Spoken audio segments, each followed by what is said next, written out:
Sir, do you regret having given up the chance or the opportunity to serve as a president to give way to President Aquino? Do you ever regret that decision? I do not regret having made that sacrifice for our country and people, because I do not think any sacrifice can be too great for our country and people.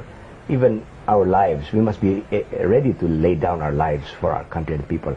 Perhaps my mistake was in giving way to the wrong person. I should have given way to a better person, someone who would have provided the leadership that we now need during these very critical times. Sir, graft and corruption were always issues against all incumbent administrations, and it seems to be growing worse. What do you think is the solution to this? The solution is very simple. I think that all that is required is to enforce the laws. We have enough laws, especially laws against graft and corruption. We have the Anti-Graft and Corruption Act, and it's a matter of enforcing these laws. The President is the one duty-bound under the Constitution to faithfully execute these laws. When President Aquino was elected, she took an oath to faithfully execute the laws, which includes the laws on graft and corruption. But these laws on graft and corruption have not been enforced, and it's a matter of enforcement. Until now, we haven't seen any big fish. Sent to jail. I believe that if we just simply enforce the laws and build bigger jails, we would be able to reduce substantially the graft and corruption that we see now.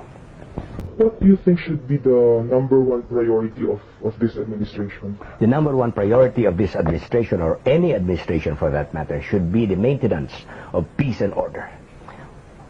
Peace and order is the number one problem of the nation. And you know very well that law and order is not only heaven's first law, it is freedom's first condition. If you do not have peace and order, you will have anarchy and lawlessness, which is what we have today. So what do you think is the kind of leadership this country needs at this time? This country needs at this time a strong leadership, because we are going through very critical times. And we need a crisis leader, a leader capable of making hard decisions, a leader who is not content with just making popular decisions, but hard decisions, decisions that are required by the circumstances. We need a leader who is not afraid to be unpopular.